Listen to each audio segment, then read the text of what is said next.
कबीर दास की एक बारी अमर हो गई, जबकि दोनों गुरु भाई हैं। कौन बारी? कबीर दास की उल्टी बानी या बरी से कमर भीजे। यूट्यूबर भाई लोग ले लो जाए बिरहा के। बड़ा बड़ा नया नया डाला तो आज पुरान डाला जा। हाँ, आज तो हम लोग से हमारी है निवेदन रही। काल नया डाली है जा। सुनो, उल्टा सीधा कर जा। चुप। इसलिए कि हम लोग शरीफ गवैया है। और जानते हो उसमें कमेंट में उल्टा सीधा कौन लिखता है? जो साले जलते हैं वो लिखते हैं। तो उस जलने से और कमेंट करने से कलाकार के ऊपर कोई फर्क नहीं। जब श्रीकांत लंठ है तो श्रीकांत लंठ महाराज लिखो सके तो ना विरोध करियो सब। जिसका विरोध हुआ है वही आगे बढ़ता है। भूमिका लगे था मास्टर। शब्द के अर्थ में सारी दुनिया बनी, फिर भी नाजुक जमाना न जाने तराना। वरवखत पैर उल्फत में अपना बढ़ाकर बनाया जमानों पे सहूरी का दीवाना। दुनिया का पानी बचाता है सागर, पर सागर की लहरें नहीं रोक पाता। गुजरों के हाथ में न मोती बिकेगा, हीरा की कीमत को जौहरी लगाता।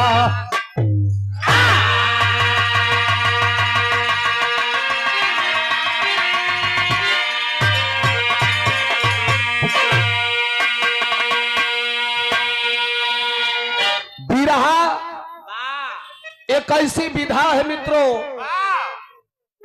जिस विरहा से समाज को एक नया संदेश मिलता है। तरल धुन क्षणिक आनंद होला। तनी एक घड़ी कलाकारवा 2-4-5 गो गा देत हो, एक खातिर के हई लोग आ लोग गइल हो यूट्यूबर लोग, सही मनोरंजन बदे दिया जात हो। लेकिन बिरहा में एक लाइन गजल बा। कवन गजल?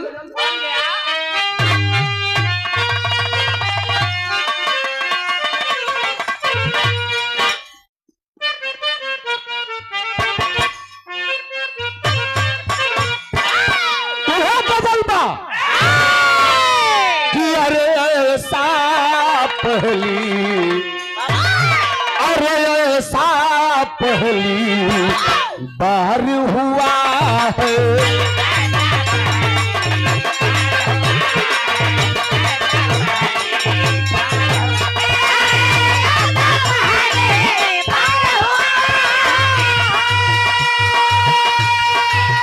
ऐसा पहली बार हुआ है।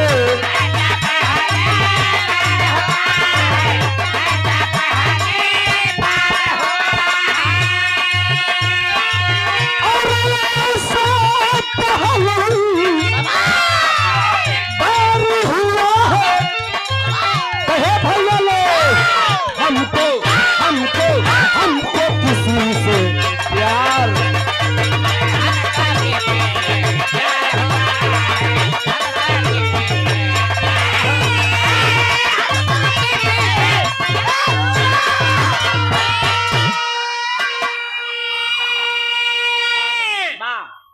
लेकिन कवि जी पूरा बिरहा का निचोड़ 2 लाइन भाव में लिखल है। का लिखल बनी? अरे जिसने जैसा करिए ना अच्छा काम, नाम आपका भी अमर होगा। ये नहीं कि कर तो नहीं किया देख के जरूरत नहीं। तो जिसने जैसा काम किया है,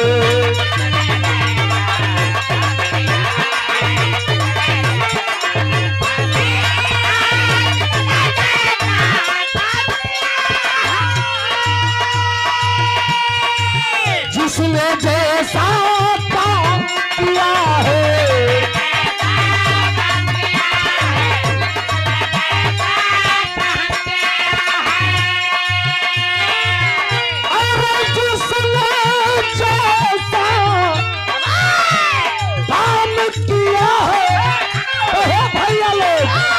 उसने नाम किया है।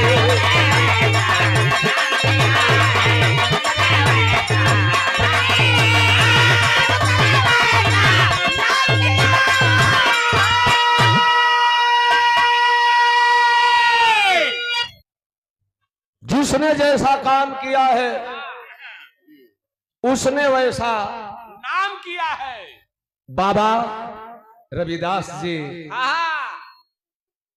अगर ऐसा काम नहीं किए होते कि मन रहे चंगा तो कठौती में गंगा तो काहे को इस लोग के हमने के दोहराती जा। कबीरदास जी ना कहले रहता कि मन रहे। कबीरदास की उल्टी बानी बरसे कम्बर भीजे पानी। आधा घंटा समय ले में कोनो पवारा नहीं कि हमारे बिरहा को शुरुआत हो गई।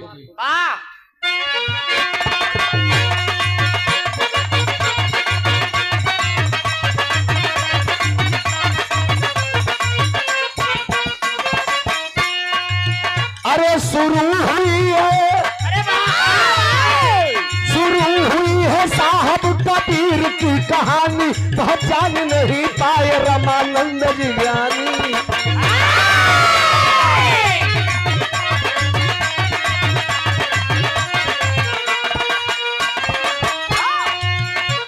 कहे कबीर चेला, कहे कबीर चेला बनूंगा आपका, पर ध्यान नहीं दिए किसी बात का।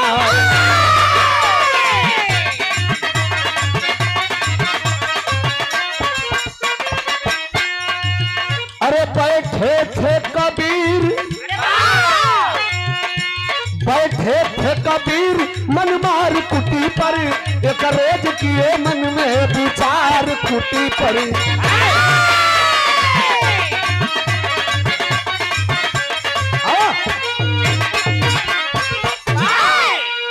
देखी जा भैया जे पुरान काका दादा बैठल बा ए बिरहा के सुनी के जई हलो आई नौकन पतन ध्यान मत दिया। कुछ में ऐसा आइल हुआ ना रुचि बतौली है कि हमारे गाना वायरल भइल बा कि राजा हो तो है कैसे मनाई। तो कुल देखे आई रहा के भाई रुचि आइल प्रतापगढ़ से गरम केवला बा 65 जे पाई मान जाई मलकाई जातनी केवड़िया खुले रखले रही हो। खाली दोनों का एक एगो सुन के आई आए तो भाई जे ऐसन कोई के आइल नौजवान भाई। हाँ तो केवाड़ी खुलले होई जाके केहू मत कर दे। तो नौजवान लोग जाए वाला हो भैया वो जा सकला नहीं तो जे बिरहा के मतलब समझे वाला है। हाँ 20 मिनट बचल बिरहा। हमरे बिरहा का शुरुआत हो गई कबीर साहब रविदास जी। रविदास जी के गुरु रामानंद गुरु, कबीर साहब के गुरु रामानंद गुरु। रामानंद गुरु के कुटिया पर 5 बरिस के अवस्था में कबीर साहेब पहुंचलन। हाथ जोड़ के कबीर साहेब रामानंद स्वामी से को बात कहन बड़ा कचक्का तर्ज लगे थे मास्टर।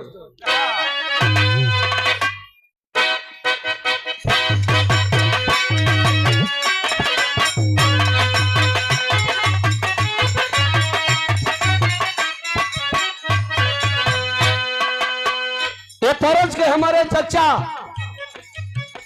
जद्दू घराना के पीठा सिंह गुरु श्री नारायण यादव जी ये तरज के पने जवानी में गावे जब हम निकल का रहने जाता में तू घारे घूमा। ओ भाई तर्क भीतर करब बिरहा बोल हो जाए तर्क रह दो। ये तरज के कोनो दुलही ससुरा से नैहर में जाके अपना मर्द के शिकायत अपना सखी से करते कि ये सखी अरे न जान राम,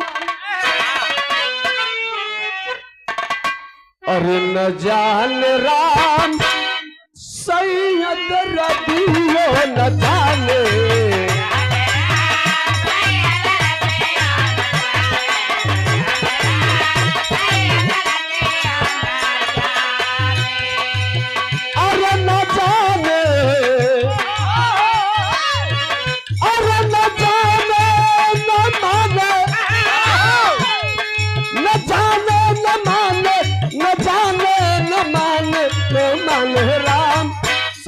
दर्दियों न जाने।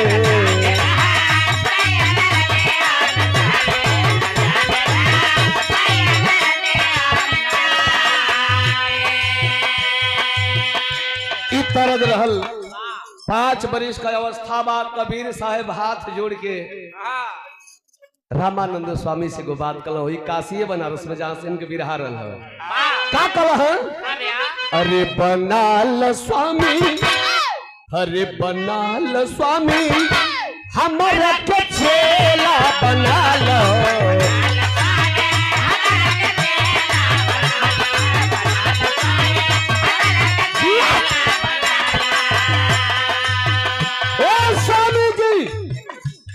हमार मन करता कि आपका चेला बने। रामानंद स्वामी कला रे तू बालेपन का उम्र बा ए बाबू भाई खा खुले। भक्ति भजन बड़ी तपस्या से होले बड़ा कठिन होला। जा घरे पढ़ लिख बड़ हुई हो चेला बना ले। इतनी बतिया सुन के कबीर साहेब झरझर झरझर रोवे लगले।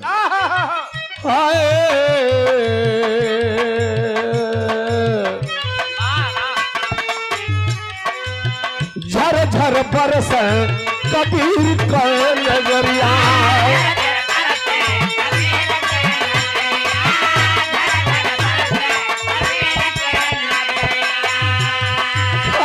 के अरमान स्वामी अली दुअरिया, दुअरिया।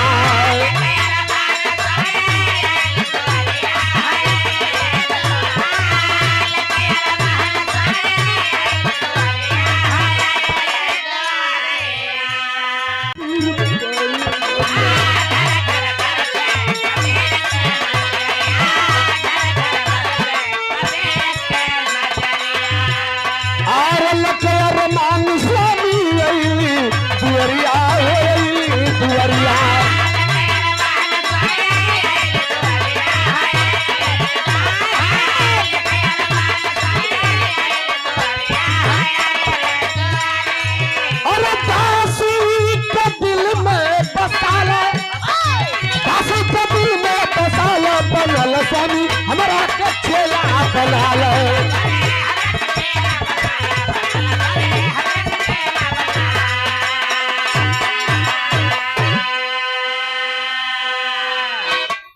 खड़ा होके झरझर झरझर रोता रे रामानंद स्वामी जी।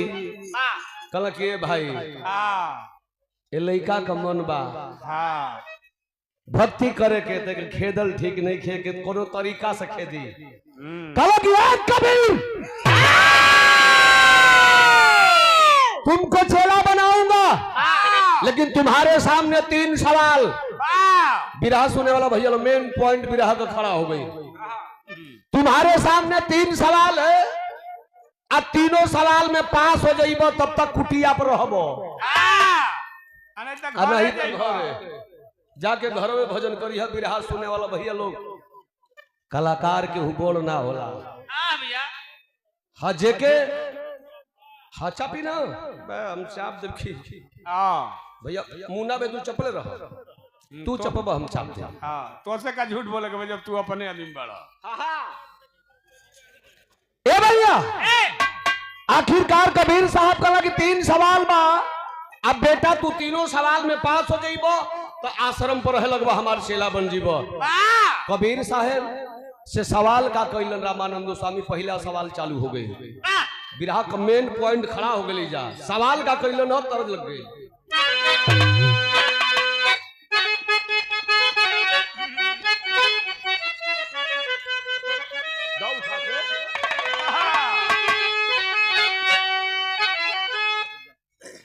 भीम नमो बुद्धाय। और तरजिया बाकी है ना। अरे बोल जमी बोला, बोल जमी बोला पतिहरा हरी कबोल जमी बोला। लेकिन है बिरहा सुने वाला भैया लोग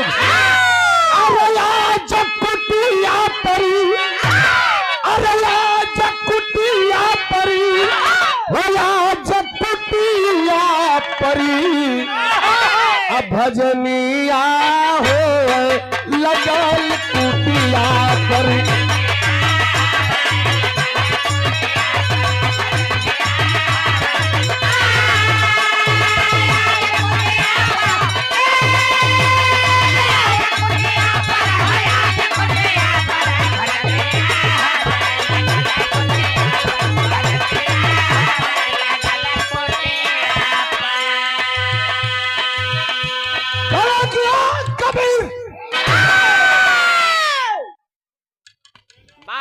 देखिए 100 रुपया पुरस्कार हमारे मुन्ना भैया की ओर से इस महफिल के सबसे रंगबाज व्यक्ति। पिंटू रहा में मजा भी नहीं आता। जय भीम नमो बुधाई लेना पुरस्कार भैया। आज कुटिया पर हो, आज कुटिया पर भजनिया होके लगल कुटिया पर कला की कबीर भजन होगा। हर राजा राजा ई मऊ हो। कहा राजा मऊ ना मऊ जिला मऊ बलिया के हो करे कल गया भैया। कल कबीर बेटा झाड़ू उठा लो। अब देखो कबीर साहब का लीला शुरू। कल रामानंद स्वामी की झाड़ू उठा लो। ठाकुर जी को हई जो मंदिरवा बा इनका सफाई करो। कहले कि आय हाय हाय पहला सवाल तो बड़ा गौरव। कबीर साहब झाड़ू उठौलो देखा ये से इनका बाले पन्ने से लीला शुरू हो गई। झाड़ू लगावे लगल तो साझ सवेरे लगल झाड़ू लगावे।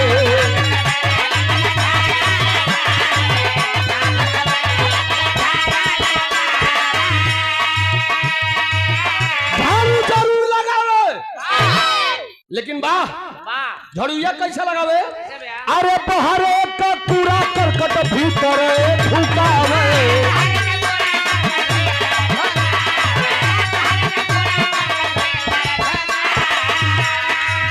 अरे सब कहे तू पागल अल्लाह कुटिया भजनिया ओए लगल कुटिया पर।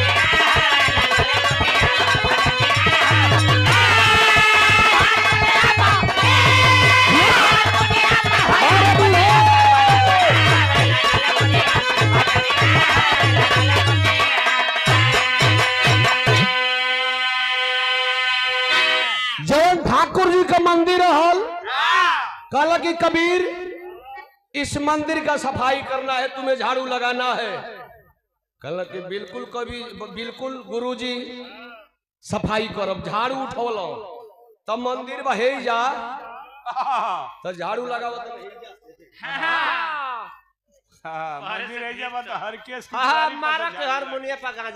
जितना दुआरी पर उखी का गुला पुआरा कचड़ा जो रहल झाड़ी के लिया कोई मंदिर में गाजी दी हलो। जैसे बुझावे कि सोमत बाबा जरावे के गजले हुआ वो दिनवा नहीं रहले। वही ठाकुर जी की मूर्तिया पर रामानंद स्वामी गौरी कुल चेला कहला कि गुरु जी पता न कहां से पगलन चेला धक के लिए बड़ो जिंदगी भका सफाई कोई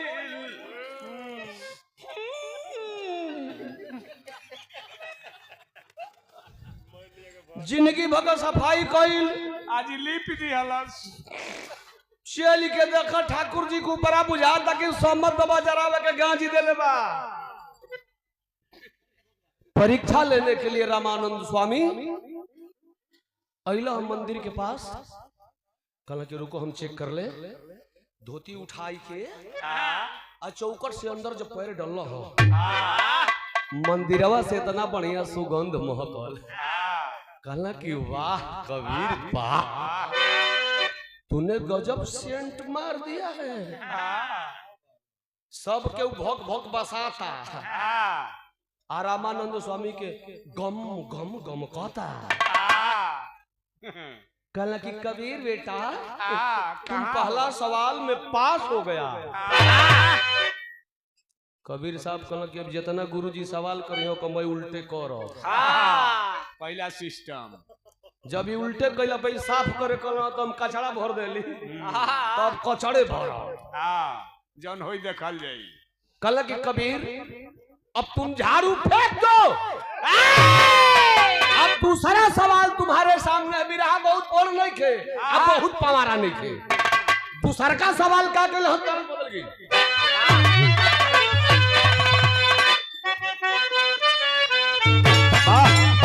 सम रहे हो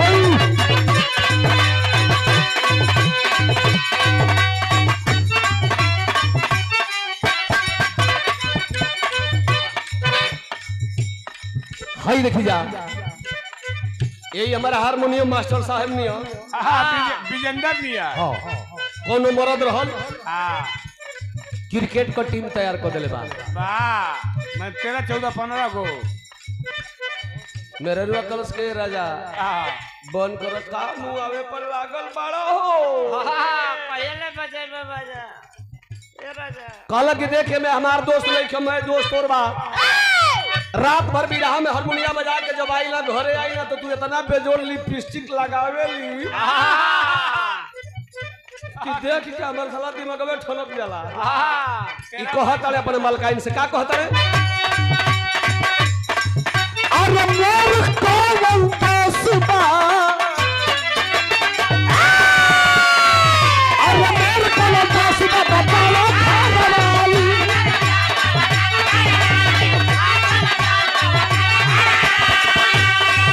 अरे हाथ को रंग लगा खाली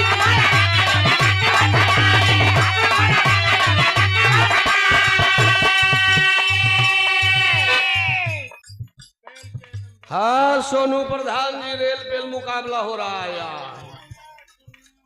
टुन्नू भैया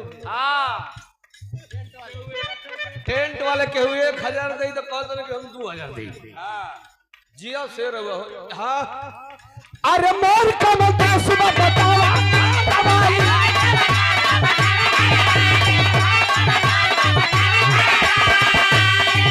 अरे हाथ में रंग लगा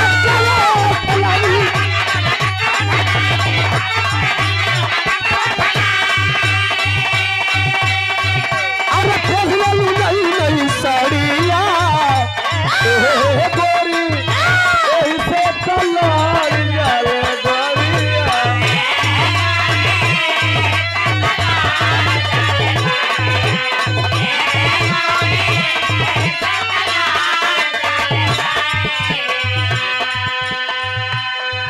ध्यान बिरहा पर है।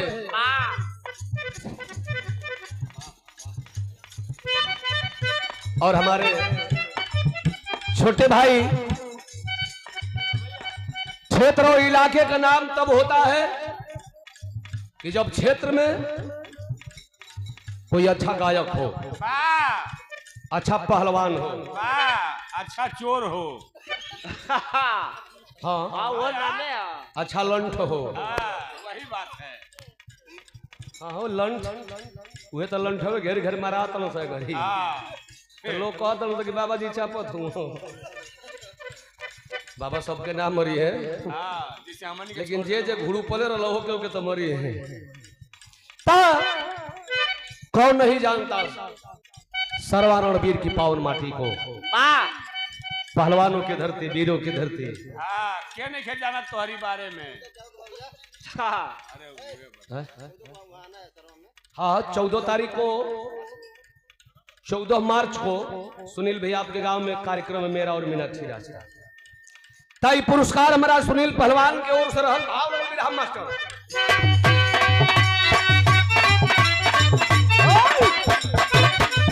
अरे प्रेमानंद स्वामी झाड़ू चल रहा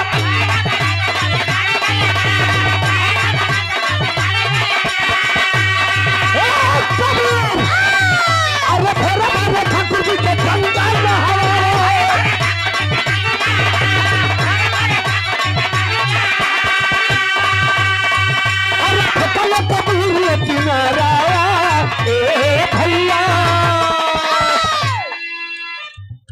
रामानंद स्वामी कल की कबीर दूसर का सवाल ही है बाप तन ध्यान दे प्रधान जी बढ़िया उनका कुर्सी मतलब जा कुर्सी तो गरीब चुनाव में लोग लड़ता।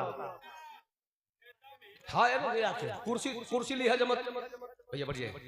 हाँ ता रामानंद स्वामी कल कबीर झाड़ू फेंक दो आई ठाकुर जी का मूर्तिया देखल बड़ो कि ना।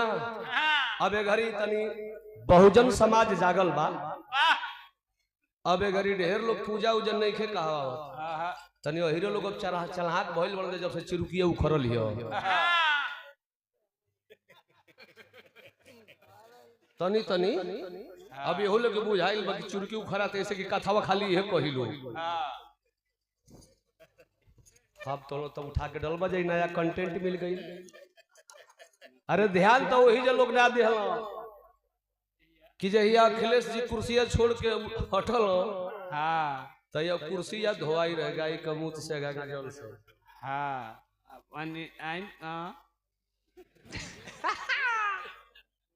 रहने सावधानी होती तो दुर्घटना घटी। रामानंद स्वामी का लगे ठाकुर जी की मूर्ति के लेके जा आए कबीर गंगा जी में स्नान करा के लिए आओ करीब बाद भोग लगी। ठाकुर जी की मूर्ति जौन थरियाओं में होले अक्सर करके हिंदू धर्म में जब बहुत पूजा के मानेला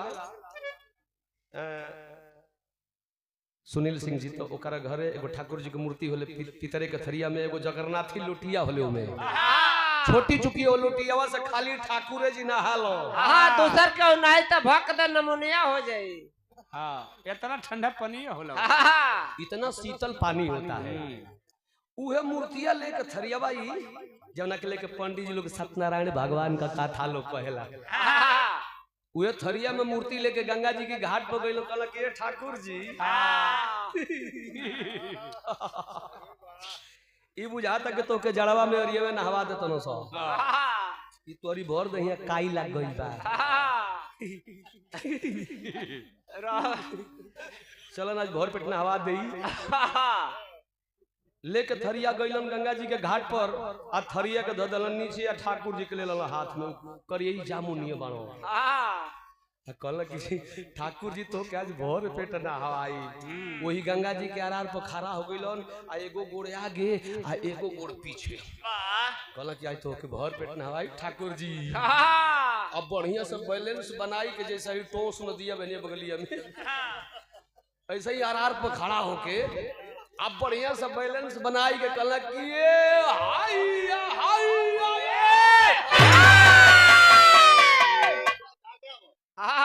जा भर पेट नहा ली हो जब सांस फूले लगी तब बताई हम आके निकाल ले। तबे तो बालू में रगड़ा के साफ हो जाइबो। घुमा के बिक दिल बनो भगवान का मूर्ति ठाकुर जी का मूर्ति वही पानी में डुबूक दे गिरल बाड़ी कहतन कि कएगो भगत मिलल सो बताओ ई बिग दिहल सौरी कहत कि जब सांस फूली तो बोली है निकाल ले। एक आध घंटा बिग के वही जे घाट पर बैठ के आसन बार के अपने गुरु भक्ति में लीन बाड़े। रामानंद स्वामी देखल कि 1 घंटा हो गई ले सनातन पता कर बसरे उ कहाँ हो। 4 गो चेला दौड़ ले से कौन सा के कबीर ठाकुर जी रे ठाकुर जी के बिक धनी रे उ नहा तड़न कहाँ बिगले हो कल की याद हजरिया से ओ पार फेंकले है। कल से जाए दे तो तोर छुट्टी हो गई। ई चारों सोचतन से कि छुट्टी हो गई बिक दल तो ठाकुर जी है ना तो कोई पानी में बालू में तो पा गई। आखिर कबीर साहब कहला कि आधा दरिया से और पार फेंक दिले ही चारों कहला कि जाए दे छुट्टी हो गई जा तने हम नहीं कहो। कबीर साहब कहला कि कहां जइबो सब बोलाई उनके बोलाई करे तू ठाकुर जी के बोला देबे कहल हो प्रभु बड़े नहीं है बड़ा भक्त होता है। अगर भक्त के पास सच्ची लगन है तो प्रभु को नंगे पैर दौड़ कर आना होता है। लेकर थरियावा तुरंत बैठ गए आसन मार के कहल कि ठाकुर जी बड़ा देसी घी के पूरी ली लले बाड़ो निकला ठंडा गइल होइबा तुहरा में अगर शक्ति हुई या कबीरवा में भक्ति हुई तो हे प्रभु आके थरिया में बैठन है तो हमारे गुरु जी जब फेल कर दी हाँ ठाकुर जी कहला कि बोला तो बा खेद तो बा कैसन भगत आ गई कहला कि जाए के पड़ी भगवान को ठाकुर जी के मूर्ति ऊपर अली थरिया में लेके जब चलल तो चारों चलल सब भागी कौन तो अरे यार जब ठाकुर जी के फेंक के बोलावता तब मनी के फेंक तो बुलबुला के मोर जाके फिर पता ना लगी भागा सो चारों भाग के कुटिया पर अइलन कहला के स्वामी जी रामानंद स्वामी से कहते के स्वामी जी अब पता न कहां से चेला बोलोले बड़ा वो पानी में फेंक के ठाकुर जी के बुला ले सो जल्दी हो दरवाजा खोला कुटी का वही में तू ढूक हमनों का ढुकी जा नहीं तो हमनों के फेंकी हमनों के बोलाई उ तो हर चेला नहीं खे स्वामी जी उ तो हर गुरु बा अरे तो उसको कबीर साहब कल क्या कबीर बच्चे क्या बोल रहे हैं पानी में फेंके थे तुमने ठाकुर जी कल हाँ गुरु जी फेंकल कहला भगवान की रोज अरिया नहवा देवा सा तो प्रभु जी कहला तो हम फेंक देनी हाँ उनहू के चकमा दे दिल कहला कि अच्छा चल तू दोसर को सवाल में पास तो कबीर साहब कहला कि गुरु तो तीसर की कवन है कहला कि बस ये आशा है और धर्मेंद्र निराला हमने शिष्य कोर्स पुरस्कार आतनी है गाड़ी उड़ी दौड़ा मार्केटिंग चलावली कहली कि खाली बिरहा से काम ना चली दो धंधा करो विकलांग हो तुम्हारा सर्टिफिकेट ऐसे ही मिला है बेचो घूम घूम के पुड़िया लाइसेंस दिलवा दिया जिंदाबाद आज हमारा चेला राज भोगो बाद में गवाऊंगा ये गीत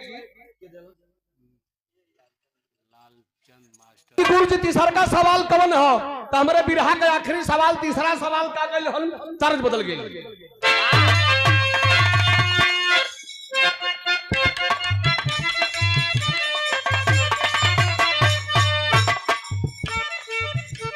और ये 500 रुपया पुरस्कार अरे पियावा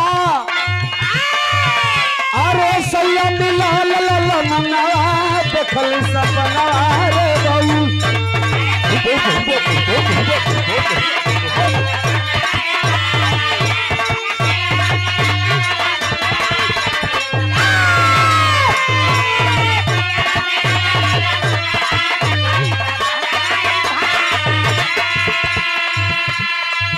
लेकिन कान का पर्दा खोल के सुन ले मेरा तीसरा सवाल अरे बोले रामानंद के इच्छा नवा सुनिया कहना ये चेला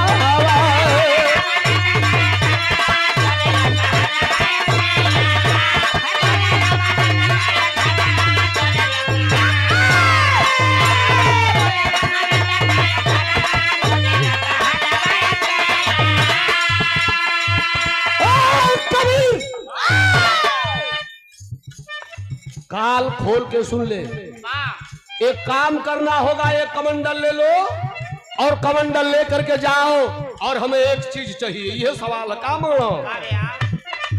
गायक का दूध चला कहीं से लिया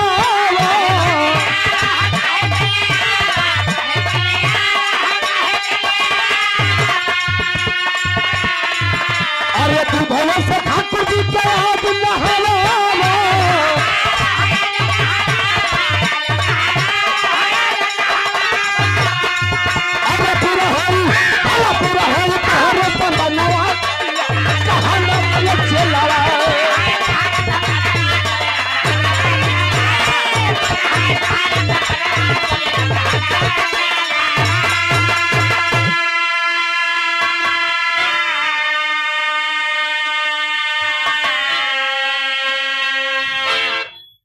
कमंडल ले लो जा एक कमंडल गाय का दूध ले आवा पैसा ले ला कमंडल ले लो जा गाय का दूध लेके आवा दोपहरिया भइल बा चाचा हो तन बैठ जा चश्मा वाला बैठ जा और छोटा वाला हुआ बैठ जा झूठे जाके पटोहिया के तुम करबे रहती बड़ा बढ़ जा जाके पतो ये बुढ़िया के जेत कह के अरे बुढ़िया खोलू माई कहां से आ गेल हो के जाड़ा में ठंडा लागत तू बढ़ जा। ए भैया कहलन की जा गाय का दूध ले आवो। कबीर साहब कहला कि ए गुरुजी साझी का मंगती सवेरे का मंगती दूध ले आती ई दिनों में गाय दुहैबे ना करेली सो कहां से दूध ले आई रहे दे साझी का मांगब कल खबर। छोटा छोटा 2 सवाल किया तूने पास हो गया। इसी दोपहर में दूध नहीं लेकर के आएगा फेल कर दूंगा। आखिरी सवाल है। फंस गए कबीर साहब। कवंडल लेके लगल गाय का दूध खोजे। शहर में खोजत न देहात में खोजत न कहीं कुल गाय चरत रही से हिरन का हो जाता तो मान ला कि अब सवेरे का दूध के हिर कुल छोड़ देले बड़ो सो। मैं दुहवा के उहे से लेके भाग गइल बा। एक आदमी बड़ी तनी बाड़ी सोचर तो बछरू धो के खींच देले बड़ो सो। तो कबीर साहब सोचत कि कहीं से एको पसर दूध हवा मिल जाई तगा मछवा से छान के मने नो के आ सोचा सुर का पानी का छींटा मार के तनी दूहली कमंडलवा के दबा के दूहे को कबीर दूरे हो जास। भक्त कबीर साहब रागराज कौन भैंस थोड़े सब बढ़िया से लात गाय दूध नहीं मिला। उदास कबीर बनारस की धरती की सबसे पवित्र भूमि 80 घाट 80 घाट गइलन ह जहां लोग पशुअन के फेंकता मांस का लोथड़ा खत्म बा मात्र ठटरी बचल बा। ठटरी के लगे गइलन ह अपना भक्ति से देखला कि ओ हो ये गौ माँ की हड्डी है। हई देख लीला कबीर का। अरे कबीर रविदास जी की बात हम लोग कह रहे हैं। वो कोई महान इंसान नहीं थे साक्षात भगवान के स्वरूप थे। वो लोग साक्षात प्रभु के रूप थे। कबीर साहब एक मुठा दूब घास नोच के वो गैया के मुहवा धरत कहत कि हे माई तोहरा में अगर महतारी कौन सुखे हमारा में बेटा कौन सुखे। तोहरा में शक्ति होके कबीर में भक्ति होके हो माई। बालेपन को उम्र बा अगर तोहरा में शक्ति होके हमारा में भक्ति होके तो उठ के घसिया खा लो माई। हमारे कवंडलवा में एको अजूरी दूधवा दे दो माई नहीं तो तोहर लइकवा सवाल में फेल हो जाई। बाहर कबीर साहब की भक्ति वह गाय की ठटरी गाय बन गई। आ कबीर साहब कवंडल के दबा के ठेगुना में लगल दूह तड़े। आ रामोनंद स्वामी कहना कि देखी केनी जात त ये वो चेके करत यानी वो दूह तना नहीं साड़ा साल हले। रामानंद स्वामी पहुंचल मरलन पीछे से एक साड़ा कहल कि आ कबीर सही सही बताओ तू है कौन। हाथ जोड़ के कबीर साहब कहला कि गुरुजी हम आपका शिष्य है। कहला तो हमारा शिष्य हुए तो ई गाय का ठटरी गाय कैसे बनल रे। कबीर साहब कहला कि गुरुदेव मैंने इनकी भजन किया आराधना किया आपको दूध चाहिए था ना। तू तो हमसे ही ना कहला कि जर्सी का दी है चाहे घीर का दी है चाहे सही वाला कले है बड़ चाहे आपको दूध चाहिए था ना। ये कवंडल का दूध लीजिए। आ कवंडल का दूध जब दिल पिठिया थपथपा देना कपड़ा से उड़ा देना कि धन्य है तू कबीर तू तीनों सवाल में पास हो गया। अब तू आराम से मेरे कुटिया पर रह सकता है। कबीर साहब अपना गुरु के साथ वही कुटिया पर रह तड़न। अब धीरे धीरे धीरे धीरे धीरे धीरे आ गई जवानी। भौरी चोखा खा के तो जवानी का पानी खतरनाक होले जवानी में करियो बड़ा निक लगल चमके शीशा जैसा। सुनील जवानी चढ़ल है कबीर के। आ जब जवानी चढ़ल तो जवानी चढ़ल में को बड़ा खतरनाक कबीर साहब काम कर टेरी लग गई।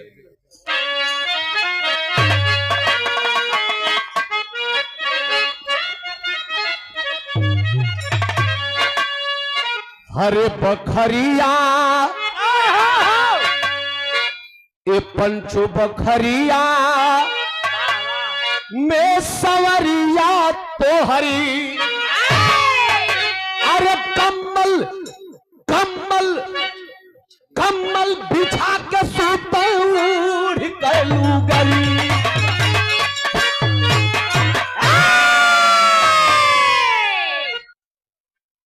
कंबल बिछा के सूते ओढ़ के लुगरिया बखरिया में बखरिया में सवरिया तोहरी आश्रम पर भाई जाड़ा में चाहे गर्मी हो के कब ओढ़ना बिछौना चाहिए ना। एगो कमरा मिलल बा फटला है बा आ एगो लेवा मिलल बा तो लेवा बिछावल न जाला आ कमरा चदरा रजाई ओढ़ल जाला तो कमरा के बिछाव अब फटा हवा लेवा के तनी मुंह मोए काम उल्टा ए भैया आखिर हई देखल जा धीरे धीरे धीरे धीरे बात चलती है आगे। अब चलूंगा उस समय की बात भैया भैया आखिरी पॉइंट आखिरी गीत बा गोरखपुर का रहे वाला गोरखनाथ बाबा जिनकी भक्ति जगी है शक्ति जगी है। हमेशा गोरखपुर से मऊ गाजीपुर होते हुए बनारस जाते थे और बनारस के धरती का जो सबसे बड़ा संत होता था उसके साथ शास्त्रार्थ करते थे। अब बाबा जी के हरा दस बड़ा बेइज्जत भी करे। एक दिन रामानंद स्वामी मैं रोआ गिराए के उदास बैठल हुआ। कबीर साहब कहल कि गुरुजी तो के कोनो गरियावला सो कोनो ताना मरल सो कोनो बात के कष्ट बा। हे कबीर के रहते आपको उदास चेहरा हम देखने की चाहत क्या बात है। रामानंद स्वामी कहने कि तू जवानी में चला तू नहीं समझ पाएगा। जो हर साल बाबा आते हैं बनारस में इस बार का मुकाबला उनके साथ मेरा है। वो बड़ा संतन का बेइज्जती करन भरी महफिल में जो हमने का तुलसी का माला पहरे ली जा जो चंदन का हम लोग टीका लगाते हैं भरल सभा में बाबा जिभिया निकाल के चंदनवा चाट दिलन कंठिया के घींच के दांतवा से दबा के तड़ाक से फोड़ दिलन। इस बार मेरा मुकाबला उनके साथ है। भैया भैया कबीर साहब कहला कि अरे गुरुजी कंठी फोड़े लो आ चंदन चाटे लो तो लोग छोटी चुकी तुलसी जी का माला पहरे लो जा आ चंदन खाली है ही पर लगावे लो जा। वेद के संगे लवेद भी जलता है। एगो आम का दाढ़ी कटवाओ गुरुजी आप बड़े बड़े लोहार के बोलवा के बड़े बड़े गुड़िया वाला माला बनवाओ। वो माला में 40-45 गो गुड़िया रह के गर्दन पर से नरहल पले जा आ तनके सुख चंदन ना 5 किलो चंदन का लकड़ी मंगवाओ ओके पिसवाओ बेरी मुकाबला तू ना करबे बेरी हम करब। देखी तो केनी से चाटे लो केनी से काटे लन आ केनी से कंठी के फोड़े लो। कहला कि सही कह रहा है सही है चला लड़ जाएगा डेट डाली दो दिन तारीख डाल दो तू कहिया होई हो।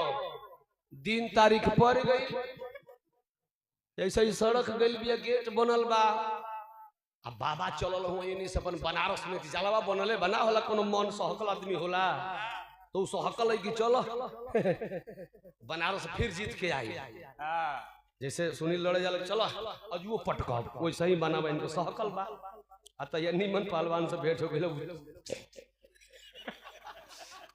अब कबीर साहब खड़ा बना 5 किलो चंदन की लकड़ी बने और 5 किलो चंदन का लकड़ी लागला के मतलब कि धोती कुर्ता गमछा में हटा देहलन आ ये 2 इंच का राम देव वाली लंगोटी या कहीं कहीं देखल जंगलवा में सधुइया रहल कटल नहीं हो खाली छिनिया रही। हां खाली छिनिया थौरिया तोपले रही है। ओई सही 2 इंच का लंगोटिया पहिरले हुआ आप भर दे ही ये चंदन का लेवल कइले बा एकदम मैं मुंह रंग जून के कपार पे छिलवा के गुल अड़भंगी महाराज बन के वही गेट पर खड़ा बना कंठी वाला माला आम की गुड़िया वाला लकड़ी का हेते हेते गुड़िया वाला माला जो ठेललो पर ना ढुकी अरे मुंह में छोटकी ने ढुका के काटत हुई है और बड़े बड़े गुड़िया वाला माला बनवले और नरहर पर ठक ठक लड़त हाथ फैला के खड़ा हुआ। अब ये गोरखपुर से बाबा सरंगी बजावत गावत सोरठी चलल है तन की एक लाइन सोरठी बा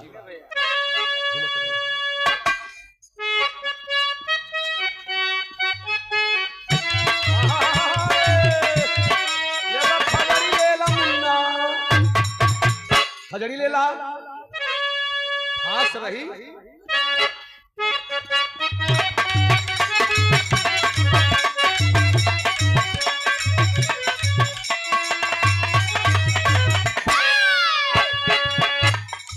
कभी जी यहाँ धुन डाल ले ली झूमत झमत ज्योतिया ले नगरिया रे आई ले नगरिया हो झूमत झमत ज्योतिया जाल मेरा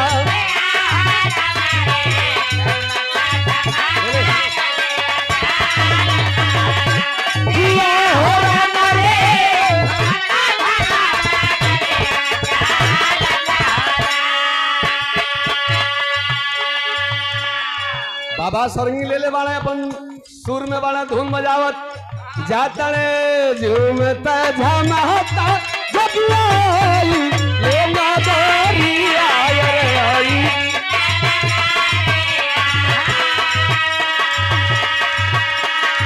अरे झूमता झमता जगिया जाल मेरा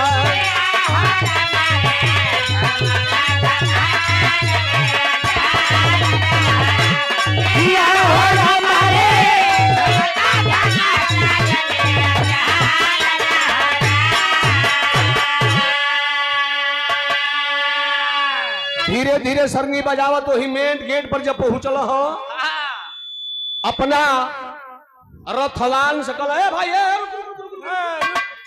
रुक पैसा कल की रथ रोक रथवे पर से बैठल हुआ कल कबीर साहब कल की हट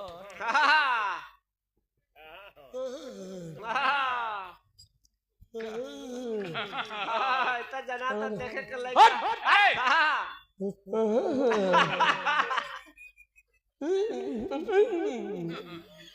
इहो न खड़े करता ना कल के रे यार ये साला पागल है कि क्या है रे अरे हट बे लेट हो रहा है मुझे कार्यक्रम में जाना है देखे के लइका लिली गुल्लर का रे भाई हट जाओ साइड हटो ना देख लगा तू पिया कड़ा वेड़िया करके हैं हाँ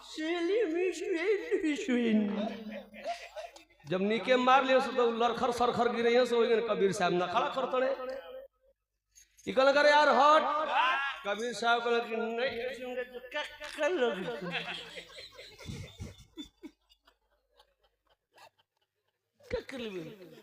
कल कि अरे यार मुझे लेट हो रहा है कौन हो तुम कबीर साहब कल कि मैं हाँ तुम कौन हो कबीर साहब कल कि मेरा नाम चटाने और कटाने वाला है बाबा मैंने सुना है कि अब बनारस में आके बहुत चाटते हैं अब बहुत काटते हैं बाबा तो मैं इसलिए खड़ा हूँ कल लड़के तमीज से बात करो कल तमीज से ना हमारे तरज भाई जा कौन तरज मास्टर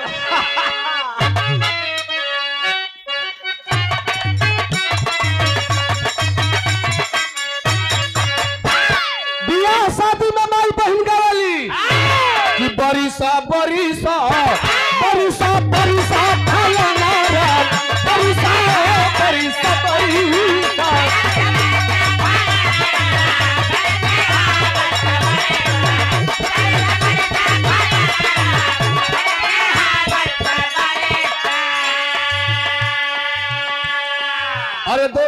पुरस्कार हमारे भैया अध्यक्ष राम रतन राजभर जी और 500 रुपया पुरस्कार आयल हम भूल गई है हमारे गार्जियन सुनील सिंह जी आदित्य बोस के मलिकार महोदय चरण में सादर प्रणाम। बड़ी साहब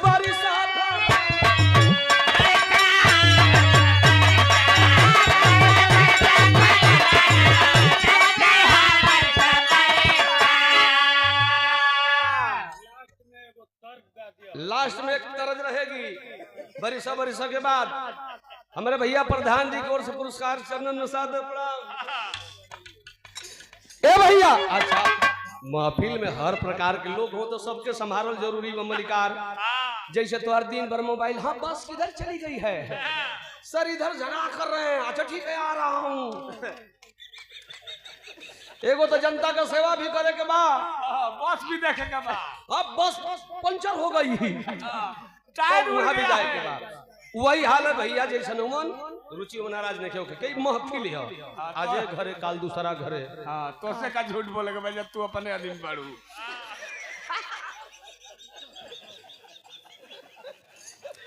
ये भैया तोहार वाली होई चाहे केहू का होई चाहे ना होई तोहार वाली होई रुका ना हां होई हम गए रुचि ना गए तो हम गए ना जी हाँ हमरे सुने के बाद उ तोहार नहीं सुनो लेकिन है देखी जा बरिसा फलाना राम बरिसा हो बरिसा लेकिन है देखो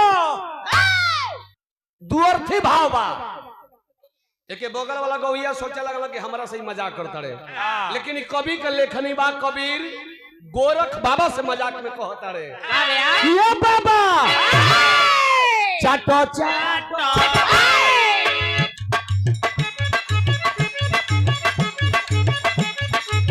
अरे चाटो चाटो गोरखनाथ चाटो चाटो चाटो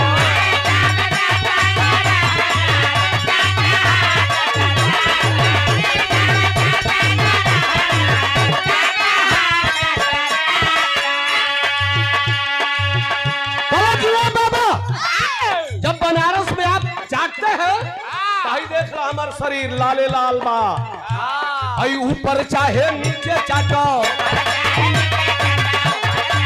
पूरा लगे अरे डबल चाहे सिंगल चाटो भाई मन करे पत्थरे से काटो चाटो चाटो चाटो चाटो चाटो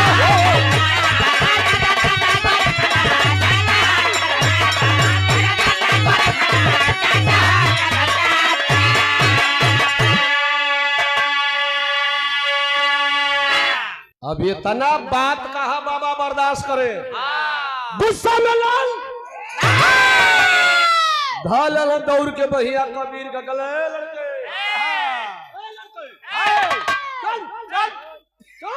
अरे बाप हमसे मुकाबला करेगा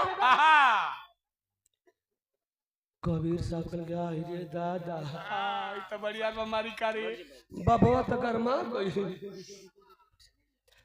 आखिर क्या करूं अभी हमें देखा हो भैया गोरख बाबा चट देने अपन त्रिशूल उठवल जैसा ही मनचौ बनल बा लमहर तो काठे कन बा ये कहा वो गरीब पालाई रहे माटी का मंच बा वही त्रिशूलिया के गाछ देने धसाला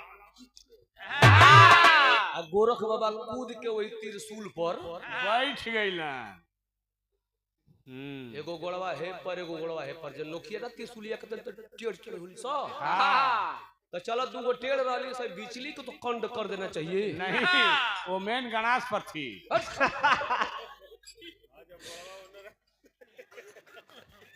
बाबा बैठल बने अब कबीर के उल्ला लकारा दला कबीर जानते हो मुकाबला किससे होता है जो लोग बराबरी के होते हैं। हम छोटे बच्चों से बात नहीं करते हम छोटे बच्चों से बात नहीं करते। कबीर साहब कहला कि यही से नमा गुरु जी डेरात रहल कि बाबा त्रिशूल पर बैठल बड़ हमार गुरुजी कब बसवरियो पर नहीं छोड़ल कि कहीं कोई छटक के तो गड़बड़ा जाए। मान जो रे ए भैया कल की गुरुजी कब हमारे बसवार पर भी ना चढ़ल हूँ, वही बाबा त्रिशूल पर बैठल हूँ, तो मुझे भी कुछ दिखाना पड़ेगा। धैलन बिहार कबीर साहब परम पिता परमेश्वर सदगुरु महाराज पर कल की मुकाबला देना पड़ेगा। ये बराबरी में कह रहे हैं ना बाबा, तो इनका त्रिशूल तो धरतियों पर टिकल है, बहुत ज्यादा शक्ति है इनमें। मगौलन लेवा सीए वाला ही कच्चा डोरा, अंगुरिया में लपेटल 5-6 हाथ ले कबीर साहेब, आ ओकरी बाद ओके धके तोड़ देलन, तोड़ के ओकर पलैया धके लगाए छिट्टी कबीर। आ धागा जब सीधा हुआ तो कबीर साहेब कूद के जाके वही धागा की पलई पर बैठल बड़ो कि गणास मूर्छा न खाओ। वही धागा के पलई पर बैठल बड़े, आ त्रिशूल पर बैठल गोरख बाबा ताकत ने कहने कि यार कबीर, अरे यार मेरी त्रिशूल तो धरती पर धसी है, तुम्हारा धागा तो ना नीचे से सटा है, कहीं ना ऊपर से, कैसे बैठे हो? कहला कि बाबा हम बैठल बानी नो। कहला कि तम त्रिशूलिया बढ़ा के हमरो बरोबर में आवक। कहला कि वहां तो नहीं पहुंच पाऊंगा। तो कहला तल्ला ढेर दिन से सहकल ला चाटा बाबा तन की बढ़ाला त्रिशूलिया नीचे से चाटी लो। कहला कि नहीं कबीर, अब तुम धागा से उतरो, हम त्रिशूल से उतरेंगे।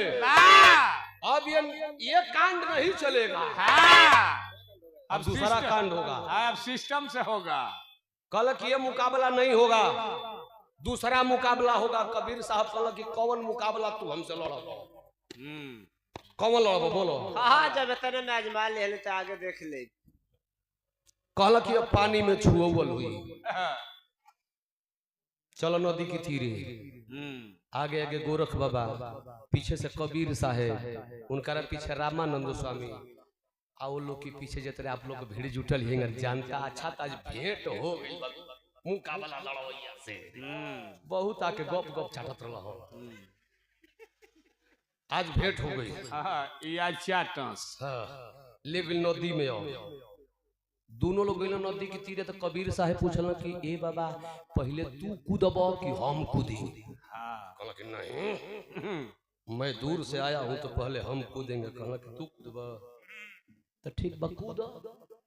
सहक में तो कूद गई ना, ऐसे कि एगो मुकाबला हार गई बन जतरे वेस्ट इंडीज हारल है,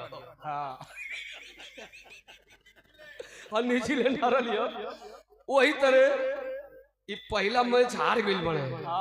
अभी दूसरका वाली बात आई तो कहला कि पहले हम कूदेंगे। कहला कि बाबा कूदो, बस पानी में छलांग लगौला हो गुरु गोरखनाथ जी। आ जब छलांग लगौला हो आ पनिया में कूद के आ बाबा मेंगुची बन गई। नदी के तीरे केहू गई तो सवेरा देखत को बजा सजिया कने छोटकी छोटकी बोलेली सब। अब पनिया में ढेर भीतर नहीं खा जाते, इसे कि घरियार उड़िया धोली हो तो डरने हुए मेंगुची बन के बैठ गए, तब भइल का पॉकेट लग गई।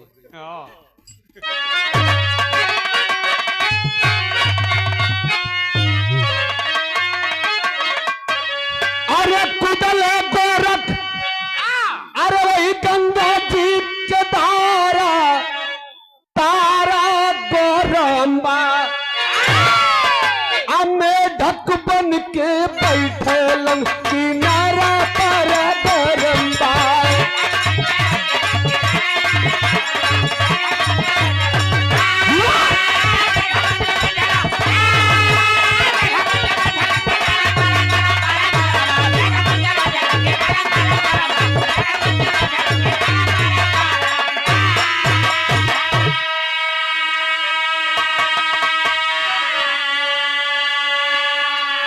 मेंगुची बन के बैठल बड़ा बिरहा। आखिरी पॉइंट के भैया बैठल हेलो टकर टकर ताकत अरे कबीर साहब कल करे महाराज बाबा कहाँ गइलो?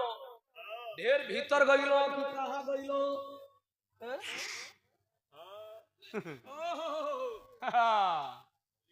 धैला गोरख रूपी मेंगुची के टंगरी कहला कि बाबा अरे बोला गोरख हुआ कि ना कही देवा कि ना आई तो धके घींच दी बीचे में से दूगो हो जाइबा पचे ते फट जाइबो धके टंगरी हिलावत तड़े कहत तड़े का कहले पकड़े पैर कबीर साहब अरे बोले तब गुस्सी आई हो जल्दी बोला गोरख ना तो पटक बोलो सही सही बता दो बोलो गोरख हो कि ना अब गोरख बाबा सोचत ना कि कहत न कि हाँ ई तो कही कि चाटू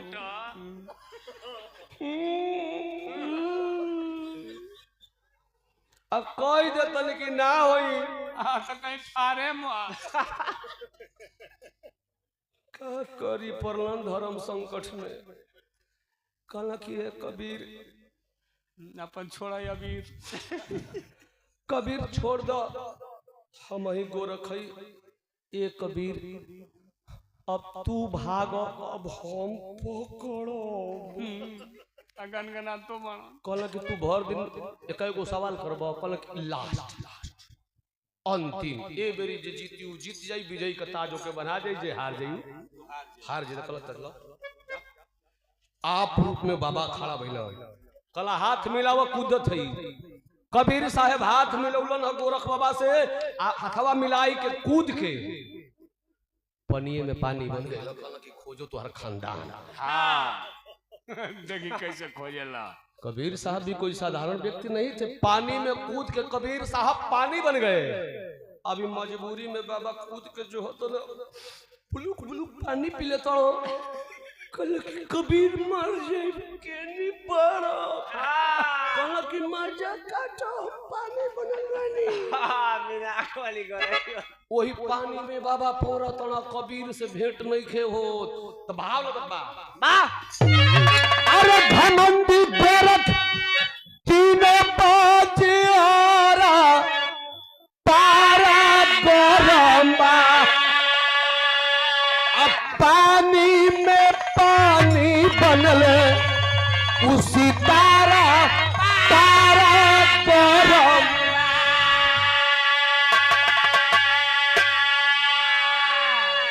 पनिया में वो पवरत लड़का आवत रहल जौन लड़का के नाम किताब में लिखले बा कमाल कमाल लड़का देखलस बाबा के पवरत कलश की बाबा ये पनिया में का करत हुआ कौन मछली मारत हुआ बिना आंख वाली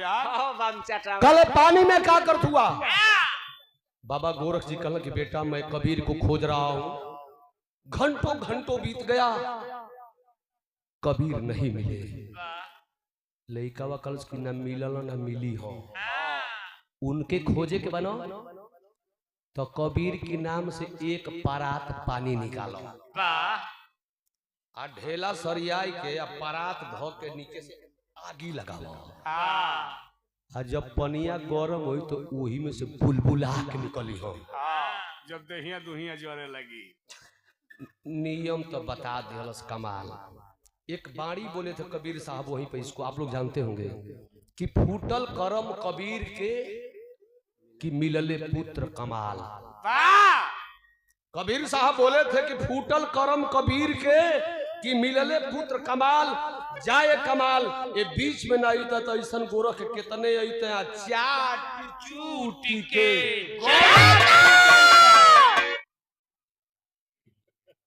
आज हमके तू पकड़वाओ तड़ मने मने सोचत कि लइका पकड़वाई कर हम जान बचौली है हमारे पास जान मरवाई लेकिन पानी गरम भइल अब पनिया गरम होला त भाप बनेला तो भफिया के संगवा कबीर साहेब भागत बाबा के दिखाई नहीं खदे तो कमाल धल है बाबूजी भेंट करे भेंट ना करबो जाए दो बहुत केहू के बेइज्जती ना कइल जाला हार गेल बढ़े अब फिर ना है बनारस में छोड़ा इनके। हाँ जब 3 गो मैच और जीती गए तो 2 गो में छटपटाए दे। तुम्हें ना ज्यादा इनके छोड़ो। हाँ आखिर वो लड़का बाबा का जान तो बचा दिलस। बाबा भगे वहां काशी बनारस से चले गए अपने नगरी। अब हाई देखो कबीर साहिब का चर्चा होखे लगल। पहले बनारस में भइल, फिर गाजीपुर भइल, मऊ भइल, देवरिया भइल, गोरखपुर भइल, आजमगढ़ भइल, पूर्वांचल भइल, हिंदुस्तान भइल, पूरे दुनिया में चर्चा भइल। का चर्चा भइल अल्लाह लग गइल।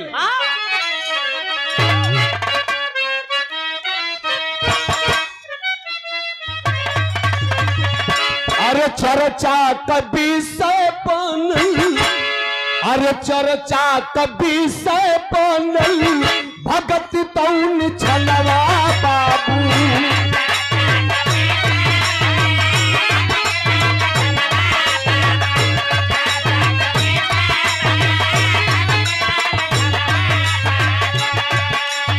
अरे दुनिया में भले का वीर है महान।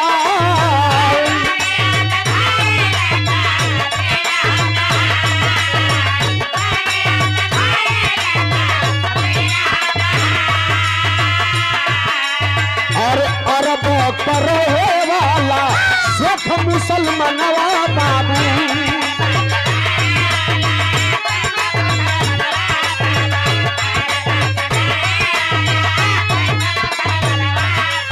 अरे जतिया करल मुसलमान सन भाई।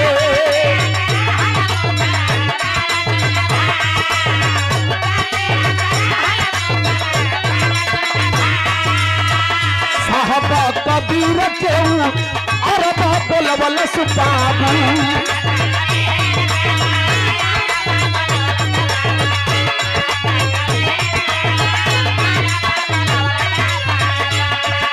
और कहलस की मुरल बाड़ी बिटिया सिरी माए।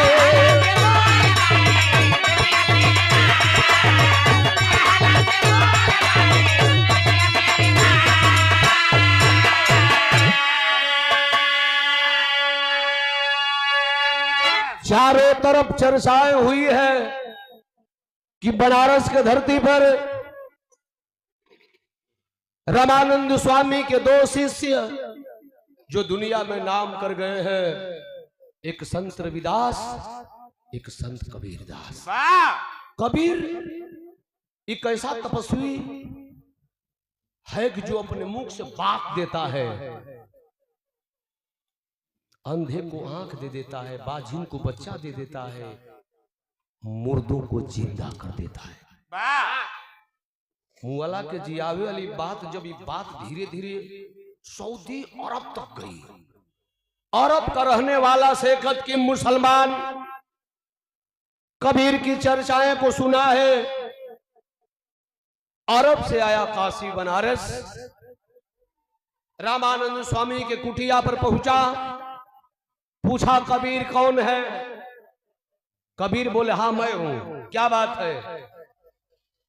बड़ी मायूस भाव से वह शेखत की मुसलमान बोला कि अरे बाबा मैंने तेरा नाम सुन करके अरब से आया है कि बाबा आपने मुर्दों को जिंदा कर देते हैं। कल हाँ करता हूं। तो बाबा मेरी इकलौती बेटी थी बाबा, जो मर चुकी है बाबा। बाबा आप मेरे साथ चलिए, मेरी बेटी को जिंदा कर देंगे बाबा ना, तो मैं आजीवन आपकी सेवा करूंगा। बारे कबीर साहब न सोचे न विचारे, शेखत के मुसलमान के साथ अरब चले गए। मांगते हैं कहाँ है तुम्हारी बेटी की लाश, लाओ जिंदा कर दूंगा। शेखत की मुसलमान बोला कि अरे बाबा हिंदू धर्म में लोग मरते हैं तो या तो उसकी लाश को जला दिया जाता है, नहीं तो फेंक दिया जाता है। और मुस्लिम वर्ग में लोग मरते हैं तो उसकी लाश को कब्र में डाला जाता है। मेरी बेटी की लाश कब्र में है। शेखत के मुसलमान का बात सुन के साहब कबीर कहना करे मूर्ख, भैया भैया विजय भैया, अरे मूर्ख, जिसकी मिट्टी इस मिट्टी में विलीन हो गई उसको जिलाने की बात क्या करता है? छोड़ दे, मैं नहीं जिला पाऊंगा।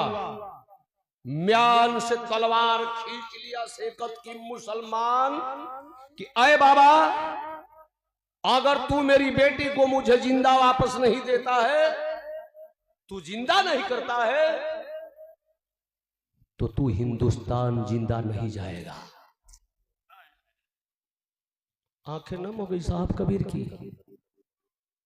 कहला कि वाह प्रभु, गजब परीक्षा लेते हैं भक्तों की आप भी।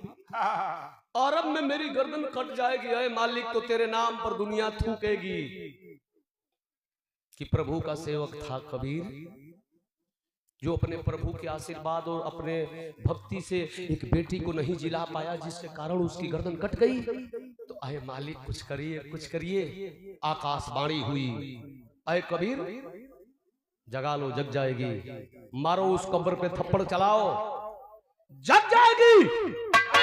कब्र के पास कबीर गए, हाथ उठाई कोई कब्र पर ठोकल, बेटी जग जाओ कबीर के नाम पर।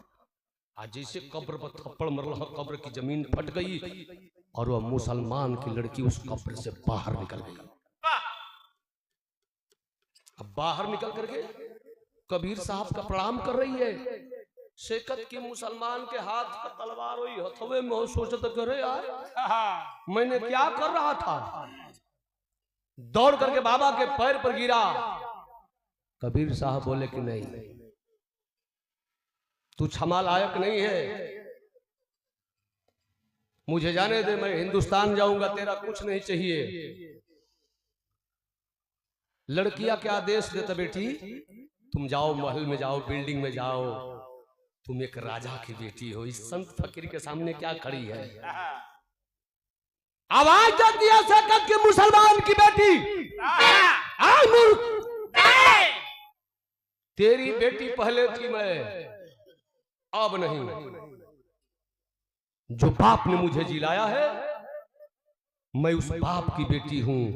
लाख कोशिश किया शेकत की मुसलमान, लेकिन कबीर साहब के साथ वो लड़की काशी बनारस चली आई, जिसका नाम पड़ा कमाली। बच्चा जो पहले था, जो पानी में बताए, वो कमाल शक्ति से जिलाए थे, कमाल था, अपने कमाल शक्ति से इस बेटी को जिलाए, जिसका नाम कमाली। आश्रम पर जब लेके अइलन हो, रामानंद स्वामी का अंतिम चरण बा, एकदम पर गिल हुआ। तो आदमी जब गिर जाला, पुआरा कोई छल खटिया मिले ले, तो जान तो लोग का कहला, तारा हे भगवान कलेश काट। उसी पोजीशन में रामानंद स्वामी अंतिम चरण है। और अंतिम चरण में आकर के रामानंद स्वामी के जब प्रणाम कैलन हो कबीर साहब, तो पूछला कि के हो बाबू? कहला कि गुरुजी हम कबीर है। तब कबीर हुआ। ए बाबू देखो, आदमी जब पुरान होला तब अपना पुरखा पुरानियन के लोग ले जाके गोड़ लगावेला कि दादा का गोड़ लागल, ताकि लोग आशीर्वाद दे दस। मरे की घड़ी लोगन के जुबान में प्रभु का वास हो जाला, आदमी मुंह से कुछ कहेला उ पड़ जाला। यही से बुढ़ौती में अंतिम चरण में लोग गोड़ लगावेला। आज अंतिम चरण में कबीर और गुरु चेला का दोनों जना का मुलाकात भइल, तो उन्हों के ज्ञान हो गई रामानंद स्वामी के कि कबीर कोई साधारण लड़का नहीं है, साक्षात भगवान का स्वरूप है। आज हाथ जोड़ के रामानंद स्वामी कबीर के सामने कहला कि कबीर तू केकर चेला हुआ? कबीर कहला कि आपका। कहला कि तू हमार चेला हुआ कबीर, लेकिन आज ने गुरदक्षिणा कुछ देहलो ना, एक चीज मांगत है तोहरा देवे के परी। कबीर साहब कहला कि प्रभु गुरुजी मांग ले, का चाहे? रामानंद स्वामी अंतिम चरण में अपना कबीर से कुछ मांगत है, खड़ी के भाव लगत बा।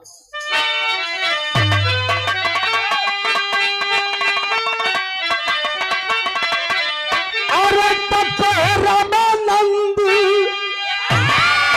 अरे हम क्या पनाला स्वामी जी, अरे सच्चा मर्द वाली रैया दिखाओ स्वामी जी।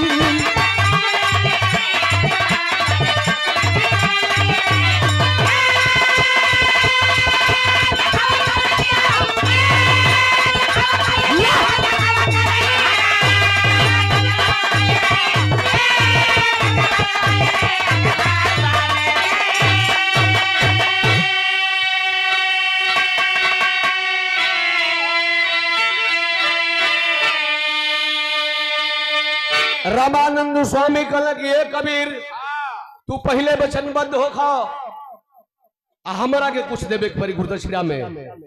कहला कि गुरुजी हम वचनबद्ध हैं, आप मांगी।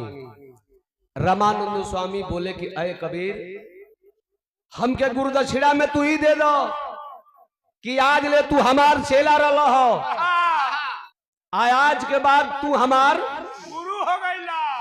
आय हो गुरुजी, चेला कभी गुरु नहीं हो सकता। यह आप गलत मांग रहे हैं। कहला कि अरे तो वचनबद्ध भइल बड़ा कबीर। कबीर साहब कहला कि गुरु जी जो आपका शरीर बा वो शरीर के कबो हम चेला नहीं कर सकत। तपस्वी पुरुष रामानंद स्वामी कहला कि हे शरीरिया के ना चेला बनेबो। आत्मा उड़ गई। आज आत्मा निकल के दूसरा शरीर में प्रवेश के कौना नाम से जानन गेले रामानंद स्वामी। तो छोड़ ले शरीर धर्मदास बन के अइले साहब कबीर कहू चेला अइले।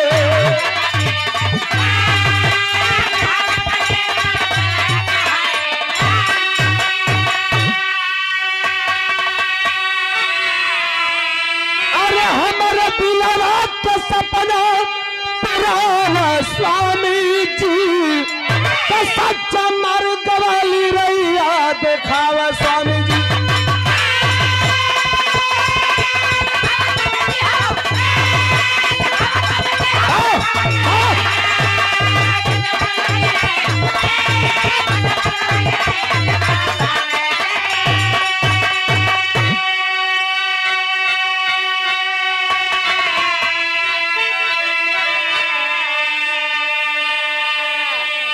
वही रामानंद स्वामी दूसरे जन्म में धर्मदास जी के नाम से जाने गए और कबीर साहब की जो ग्रंथावली है उसको उसकी लेखनी का काम किए और अंतिम पंक्ति में लिखे हैं। कबीर साहब कसम खैले रहलो कि बनारस छोड़ के काशी छोड़ के दूसरा जिला जवार में कब्बो न जाके मरो।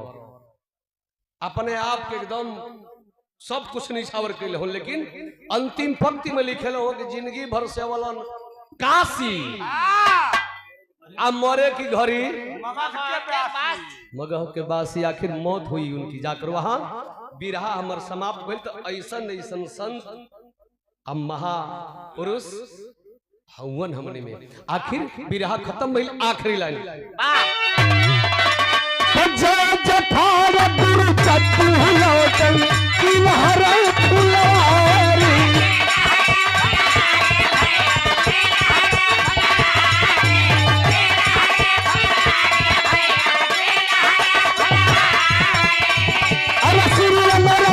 गंगा सागर रामनाथ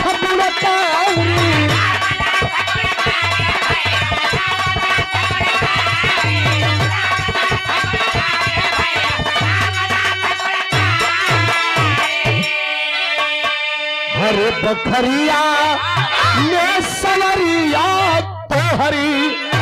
अरे याद राम कल सदगुरु की बन पुजरिया।